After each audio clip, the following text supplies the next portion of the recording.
Welcome to Superhero Pow. I'm your host nerd, Tom Fremgen. Today I wanted to talk about Marvel Comics, the king of American comic books. One thing I always found interesting about Marvel Comics, compared to other comic book universes, is how it all came together. Like, it was almost done on purpose. Most companies just kind of randomly publish a story or title, and if it's a success, they'll try to do more of the same. But rarely would the same creative team be in charge of just creating more and more of that same. The creators of Superman really didn't go off and create more superheroes, nor did the creators of Batman or the creators of, pick a popular character. But Stan Lee and Jack Kirby, with the help of Steve Ditko, went on to create a whole frickin' superhero universe whose popularity is almost unmatched. And I say that as a DC guy. Anyway, I thought it would be cool to look back on how it all came together. The birth of the Marvel Age, starting in 1961, when a struggling comic book company named Timely ordered their editor/head writer to do a superhero comic book. Because National Comics' Justice League of America, now in its 7th issue, plus 3 appearances in The Brave and the Bold, was the biggest seller at the time. Now, just to point it out, Stan and Jack weren't the second people to the superhero party that DC started. Harvey Comics was sporadically doing Phantom Comics at the time, and Archie Comics was doing The Fly, and then they just started to do The Jaguar. It's also interesting to note that those first few issues of The Fly were drawn by Jack Kirby. And before that, he was doing work for DC with Green Arrow and the Challengers of the Unknown, which some people believe is proof that Jack Kirby created the Fantastic Four, since the Challengers and the Unknown are a little like the Fantastic Four. I don't really know. I wasn't there. All I know for sure is Stan and Jack's best work was done with each other. So there. But anyway, where was I? Oh yes. 1961.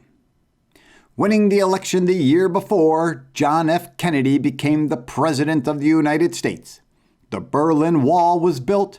Breakfast at Tiffany's was in the movie theaters. The Beatles were just starting their career as a force-set on their own. Yuri Gagarin and Alan Shepard became the first people in space. Gene Deitch's first Tom and Jerry cartoon was released. And in August, the Fantastic Four #1 came out, starting the Marvel Age. In trying to break with the typical rules of superhero stories, Stan and Jack had a monster on their superhero team, the Thing. Then, a teenager was on the team, and he wasn't a sidekick, with the Human Torch. Rounding out the foursome was Mr. Fantastic and the Invisible Girl. And continuing to break with superhero norms, these heroes didn't wear costumes. That's like a Hollywood dream before the Marvel Cinematic Universe. I mean, it always felt like they were, how do we make a superhero movie without all these dorky costumes? As for the Fantastic Four's origin, well, they rushed a space launch to make sure the commies didn't beat the good old USA into space. I suppose nobody told them that Yuri had already done it. Anyway, after being blasted by cosmic rays, the 4 would-be space explorers, Reed Richards, Sue Storm, Johnny Storm, and Ben Grimm became the Fantastic Four. And while the cover makes it look like the adventure takes place in New York City, it does not. The villainous Mole Man sends his monsters to attack French Africa and Monster Island. That's what it says in the comic. The Fantastic Four arrive on the scene by private jet and put an end to all the mole monster madness. The following month, Fantastic Four #2 was released, with the first appearance of the Skrulls. The shape-shifting aliens frame the Fantastic Four, hoping that Earth's law enforcement will put an end to them. And then with their biggest threat out of the way, the Skrulls can conquer the Earth. But while on the run, the Fantastic Four trick the Skrulls, and passing off, I kid you not, some Jack Kirby monster comics as the real thing, scare off the Skrull invasion force. Along the way, Ben Grimm starts to inexplicably change back and forth between the Thing. And it seems that Stan and Jack somehow forgot how to count, because at the start of the story there are 4 Skrull infiltrators, one for each member of the Fantastic Four, but at the end of the book, there's only 3. The 4th guy just disappeared somehow. Oh, but there's a nice pinup of the Thing in the back of the book. Also this month comes Tales to Astonish number 27, with just another typical sci-fi monster-type story drawn by Jack Kirby. As for the writers, well, credit often goes to Stan Lee for the plot and his brother Larry Lieber for the script, which is a little weird because Larry often said that Stan didn't like his scripts. Anyway, the tale was entitled The Man in the Anthill, which was clearly inspired by Richard Matheson's The Incredible Shrinking Man. But here, scientist Henry Pym develops a shrinking potion, and of course he has to try it on himself. Soon he finds himself trapped in an anthill, but with some help from a kindly ant, he manages to escape and return to normal size. Now, obviously, this story would have no real merit in the Marvel Age, except for one thing.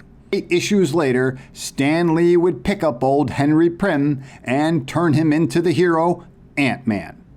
Lastly, in December 1961, the Fantastic Four number 3 came out. And the Fantastic Four would really come into their own in this issue. As Stan would put it, the fans loved the heroes, but they also wanted costumes. So the Fantastic Four finally got their famous costumes, although Ben really wasn't having it. I also find it a bit of a quick turnaround if the costumes were in response to fan mail just 3 months earlier. But also in this issue, you can see the Fantastic car. It's right there on the cover. And you also see the Fantastic Four's unnamed headquarters at the top of a building, which Reed Richards mentions they own. And I mean the building. There's no landlord. The Fantastic Four are the landlord to everybody else living in that building. As for the action, the mostly never seen again Miracle Man strikes. The stage performer turned supervillain steals an atomic tank, but the Fantastic Four managed to beat his hypnotic powers. And in what would become a typical FF trope, the Human Torch quits the team at the end of the issue. But he still manages to have a really nice pinup page as well. Stan would later say that the Fantastic Four number 3 really put Timely on the map. And as 1962 would roll in, Stan, Jack, and Steve Ditko would bring out 3 or 4 new heroes depending on how you count. Quite the humble beginnings, huh? But in another 2 years, Marvel would basically become the company we all know. And I don't know about you, but I find it all pretty fascinating. But either way, thanks for spending time with me. And if you could be so kind to like, subscribe, and notify, I promise to not let Stan Lee steal all your credit.